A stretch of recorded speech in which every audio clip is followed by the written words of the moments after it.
Indiana Jones and the Last Crusade for the Sega Master System is a game that attempts to capture the adventure and excitement of the popular 1989 film. However, like many film-to-game adaptations of its era, it falls short in several key areas, making it a mixed bag for players. First, let's talk about the gameplay. Indiana Jones and the Last Crusade is a side-scrolling action-adventure game. You control the legendary archaeologist Indiana Jones, navigating through various levels inspired by the movie's plot.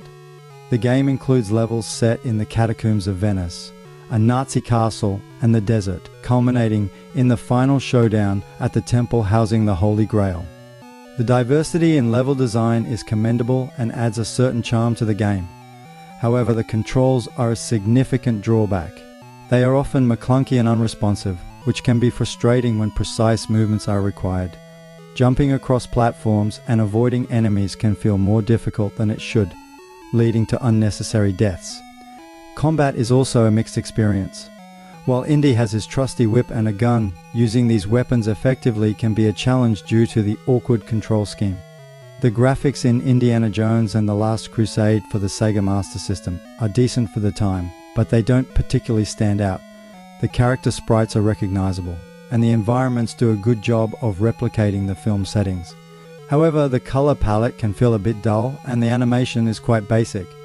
Compared to other games on the Master System, it's average at best. One of the game's stronger points, believe it or not, is its soundtrack. The music, while limited by the hardware capabilities of the Sega Master System, captures the adventurous spirit of Indiana Jones. With John Williams' iconic theme, the Raider March, at the title screen, you would think each level would have music from the movie, right? This is what you get while playing the levels.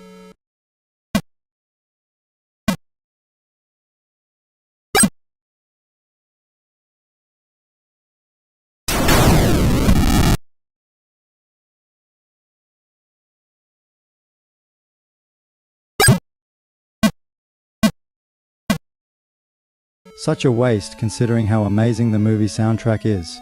Sound effects are quite basic and repetitive, which can detract from the overall experience. In terms of difficulty, Indiana Jones and the Last Crusade is challenging but not always in a fair way. The control issues add an artificial layer of difficulty, and there are moments where enemy placement and level design feel cheap rather than skill testing. For example, enemies can often hit you from off-screen, giving you little time to react. This trial and error approach to gameplay can be frustrating, especially for younger players or those new to the genre. The game's story attempts to follow the plot of the film, but given the limited capacity for narrative on the Sega Master System, it doesn't quite capture the essence of the movie. There are no text-based cutscenes to provide context, so that's a missed opportunity. Fans of the movie might be disappointed by the lack of memorable moments and character interactions. Replayability is another aspect where the game falls short. Once you've completed the game, there isn't much incentive to go back and play it again. There are no additional modes, secrets, and no ending, just a high score screen. This limits the game's longevity and might make it a less appealing purchase for those looking for a game with lasting value.